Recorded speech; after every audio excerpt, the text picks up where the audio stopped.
نحمده ونصلي على رسوله الکریم اما بعد۔ زائرین حرم کے علاوہ عام مسلمان پر قربانی واجب ہونے کے لیے دو شرطیں ہیں۔ پہلی شرط یہ ہے کہ ایام قربانی میں وہ خوشحال ہو۔ خوشحال سے مراد یہ ہے کہ بقدر نصاب اس کے پاس سونا چاندی یا نقد رقم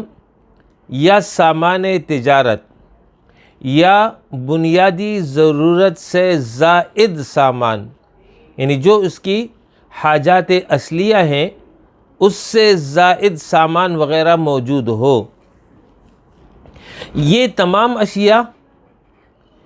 ان میں سے سونا 7.5 تولہ یا جو ہے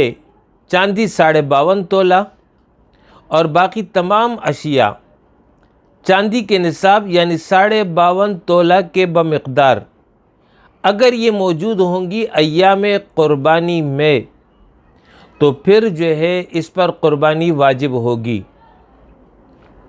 یعنی اس کا نصاب اور زکوٰۃ کا نصاب وہ تقریباً یکساں ہے، صرف تھوڑا سا فرق ہے۔ وہ فرق یہ ہے کہ نصاب تو دونوں کا 52.5 تولہ چاندی یا 7.5 تولہ سونا ہے، لیکن اس میں داخل کیا ہوگا؟ تو داخل ہونے کے اعتبار سے زکوٰۃ میں سونا چاندی نقد روپیہ اور سامان تجارت تھا، جبکہ قربانی میں یہ چاروں بھی داخل ہیں اور اس کے علاوہ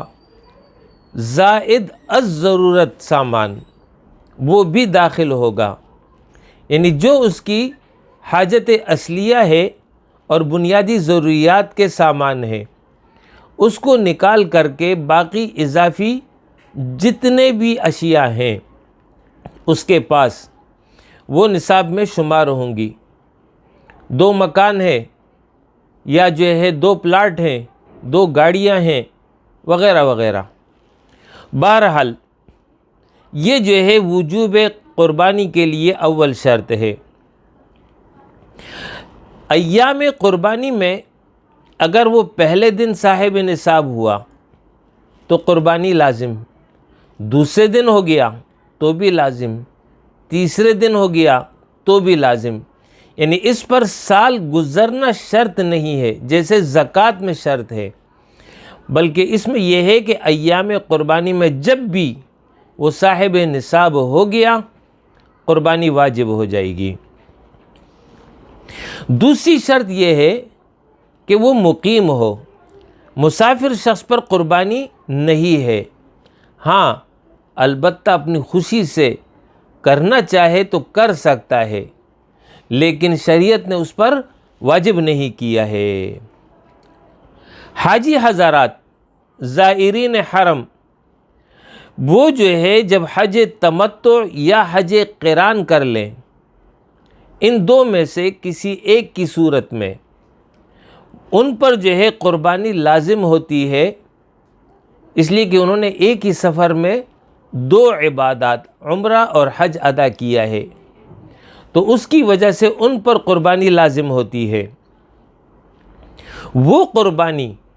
حدود حرم میں ادا کی جاتی ہے، جبکہ بقیہ قربانی جو ہے وہ کہیں پر بھی ادا کی جا سکتی ہے۔ حاجی حضرات پر ایک تو یہی قربانی ہے جو حج کی وجہ سے لازم ہوتی ہے، دوسری صورت یہ ہے کہ حاجی حضرات مکہ میں 15 دن کی اقامت اختیار کر چکے ہوں، اس طرح کہ 8 ذی الحجہ سے قبل، یعنی جب وہ منا روانہ ہوں گے، منا روانگی سے قبل وہ 15 دن مکہ میں مکمل کر چکے ہوں، تو پھر اس صورت میں ان پر یہ دوسری قربانی بھی واجب ہوگی، جو کہ عید الاضحیٰ کے دن مسلمان حضرات ادا کرتے ہیں وہ قربانی بھی اس پر لازم ہو جائے گی۔ تو گویا کہ حاجی حضرات پر دو قربانی آ سکتی ہے، ایک تو حج تمتع حج قران کی وجہ سے، اور دوسری جب 8 ذی الحجہ سے پہلے مکہ میں ان کے 15 دن مکمل ہو چکے ہوں تو پھر ان پر یہ دوسری قربانی بھی واجب ہوگی،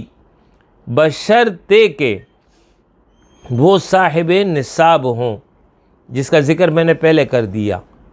صاحب نصاب ہوں تو یہ دوسری قربانی لازم ہو جائے گی۔ البتہ اس دوسری قربانی کے بارے میں یہ اختیار ہے، چاہے تو جیسے پہلی والی قربانی حدود حرم میں کی تو دوسری بھی وہیں کر لے، اور چاہے تو دوسری قربانی اپنے ملک اور اپنے علاقے میں یا کہیں پر بھی کروا دے، قربانی ہو جائے گی۔ دوسرا مسئلہ یہ سمجھ لیجئے، قربانی صرف اپنی طرف سے واجب ہے، بیوی اور بچوں کی طرف سے واجب نہیں ہے۔ البتہ اگر ان کی طرف سے کرنا چاہے تو ان کو بتا دے تاکہ وہ نیت کر لے، اور پھر جو ہے یہ ان کی طرف سے کر لے۔ کسی شخص پر قربانی واجب نہیں تھی لیکن اس نے قربانی کی نیت سے جانور لے لیا کہ میں اس کو قربان کروں گا،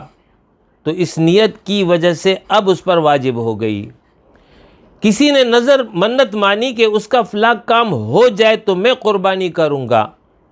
پھر اللہ کے فضل سے وہ کام ہو گیا تو اس پر قربانی واجب ہوگی۔ نظر کی قربانی کا حکم یہ ہے کہ اس کا گوشت نہ خود کھائے نہ خوشحال یعنی مالدار لوگوں کو کھلائے، بلکہ سارا گوشت غریبوں اور حاجت مندوں میں تقسیم کرے۔ اگر کسی نے قربانی کی وصیت کی اور مال ترکہ اتنا چھوڑا کہ اس سے قربانی ہو سکے تو اس کی وصیت کی روح سے اس کا جو ولی ہوگا یعنی اس کا جو وارث ہوگا یا اس نے جس کو یہ وصیت کی ہے اس پر قربانی واجب ہو جاتی ہے، اور اس قربانی کا گوشت بھی مستحقین کو کھلایا جائے گا، نادار افراد کو، مالداروں کو، خوشحال لوگوں کو نہیں کھلایا جائے گا۔ اقول قولی ھذا واستغفر اللہ لی ولکم ولسائر المؤمنین وآخر دعوانا ان الحمد للہ رب العالمین۔